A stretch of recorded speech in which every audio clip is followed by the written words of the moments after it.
Hi, I'm Dr. Craig Malkin, clinical psychologist and lecturer for Harvard Medical School, and also the author of Rethinking Narcissism, which is devoted to helping you understand and cope with narcissism in all your relationships and in all the forms that it takes. I want to return to a topic that I write about at length in my book, Rethinking Narcissism, and that is echoism. And in particular, I want to focus on one piece of the puzzle in helping anybody who struggles with echoism overcome it. If you aren't familiar with echoism, I encourage you to go back and look at my videos on my channel, including a video called What is Echoism or What is an Echoist, and give you an overview of that. But for now, I'll just let you know, you want to think of echoism as opposed to narcissism. Narcissism is an intense drive or addictive drive to feel special, exceptional, or unique compared to the rest of humanity. And you want to think of echoism as a fear of special attention, and in particular, a fear of seeming narcissistic in any way. And one of the features of echoism is that people who struggle with echoism, and I went through this myself, struggle to be in touch with something called primary adaptive or primary healthy anger. You may hear me talk about anger and already think that this isn't a good thing, probably because people around you have expressed anger in destructive ways and even expressed it as aggression or hurting people, but that is not what primary adaptive anger or primary healthy anger is. Primary healthy anger is that when we are not getting what we need, or are we getting what we don't need, and I want to mention that primary anger is wired into us. It's part of our experience as human beings. It helps us to adapt to relationships and environments. It's part of our evolutionary heritage to survive experiences and stay connected to the group. So, and the tribe, the family. So, you want to think of primary adaptive anger as something that helps us protect ourselves. Now, if you struggle with echoism, you likely grew up in an environment like I did, where if you got angry at all, maybe you were punished, maybe you were shamed.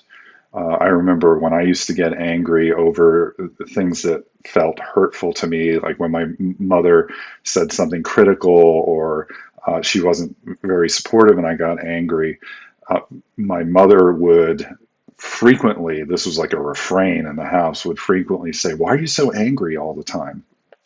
My father would punish me for being angry. So what happens when this takes place? Again, you want to think of echoism as a fear of seeming narcissistic in any way. I often heard messages like I was being selfish or I was being overreactive. And if you think of anything that helps us survive and stay connected to an environment, a particular environment that we grow up in and we develop in, and then we learn to adapt to other emotional environments in the same way. You want to think of it as this is how you learn to survive and stay connected. For somebody who struggles with echoism, as soon as anger creates a sense of threat, as soon as it means the person might actually be, that you might be hurt, as it was for me, or you might be left alone, you might be punished, you might be abandoned. Now there is fear associated with getting angry at all, and then we develop these mechanisms to tamp the anger down. And one of the common mechanisms for reining in anger, that inborn reaction that when we're not getting what we need or we're getting what we don't need, that's when we get angry. One of the common mechanisms is self-blame. I've talked about this before. You really want to think of it as mirroring what was done to you in the environment. We take it in and do it to ourselves. That is, if anger is going to cause threat. Internally, we have to marshal forces to tamp it down, rein it in, make ourselves smaller, right? Echoism is all about a fear that some of these big feelings are going to be too much or create more attack on us. And so to survive and stay connected in the particular environment, usually with a narcissistic caregiver, that we have to learn to stay safe around and have some relationship with, we will try to get smaller. Self-blame comes in handy. And one of the forms it takes is you're too sensitive, you're overreacting. Why are you so angry all the time? You just need to think about other people. Why are you always making trouble? These are the messages that get in, and then we turn them on ourselves. In fact, there's a common language for this defense mechanism or survival strategy. It's called turning against the self. If the anger is dangerous, turn it inward.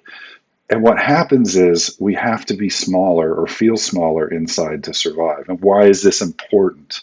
You may already be in an environment that isn't particularly safe for you to express anger or even act on it in some way, like stop, or I need you to get away from me, or I'm going to leave right now.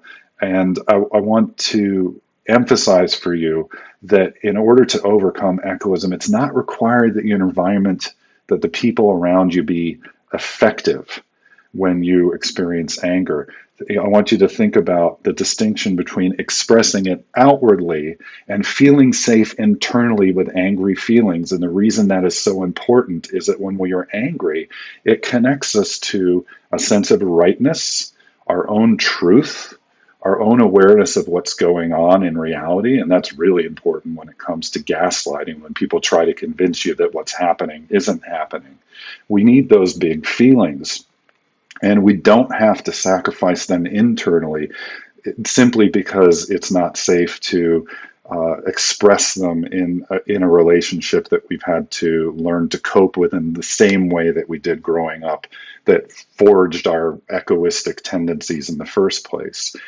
So I want you to try a simple technique. I should probably say at the beginning of each of these videos, I think you know, but none of this is a substitute for mental health treatment or support or therapy, but I hope you find this helpful. Ask yourself what you would be feeling if you weren't blaming yourself. Ask yourself what you would be feeling if you weren't blaming. So if you weren't telling yourself, I'm being too sensitive, or I need to be careful here, or I need to really figure this out.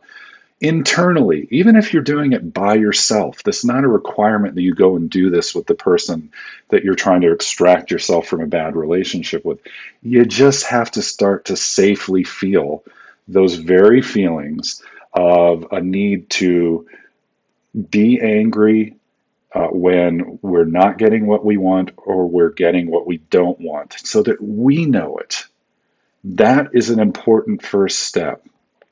Even if it's not in an environment where you can ever express it to this person, we want to remove the internal blocks that you had to develop in order to survive again and stay connected in an environment with a narcissistic caregiver.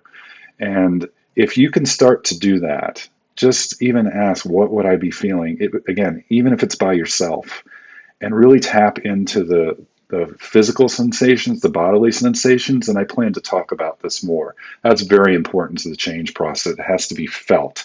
Easier said than felt. Then you start to feel typically what many of the people I work with feel, which is a kind of sitting upright and a clarity, a confidence. We feel confident when we're angry about something that isn't right. Now, I want to make a quick distinction between primary adaptive anger, which is healthy and actually can inform our saying something simple to someone, even if we can't take a strong stand with them in person, to just say something simple like, I didn't like that. But we have to be clear inside, and that's what that primary adaptive anger is about. Not easy to access for somebody who was often attacked and it was dangerous for them to even experience a little.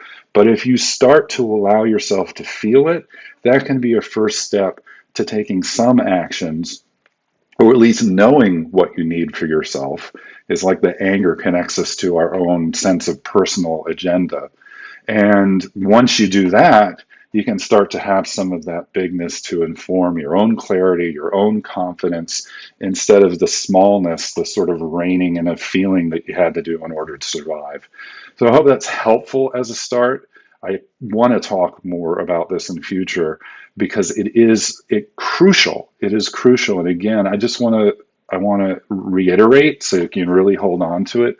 None of this, and this is true of so much of recovery and change, none of this requires you're expressing this directly to a person that you're in relationship. It's for you. If you can privately stop the self-blame and just get in touch with I don't like this, and the anger and the clarity and the confidence that this isn't right, that will help you regardless, and it will change some of the old patterns that tend to keep us stuck as echoists. So again, if you like this, give it a thumbs up. Please come back. I welcome comments, and I look forward to sharing with you again. Thanks.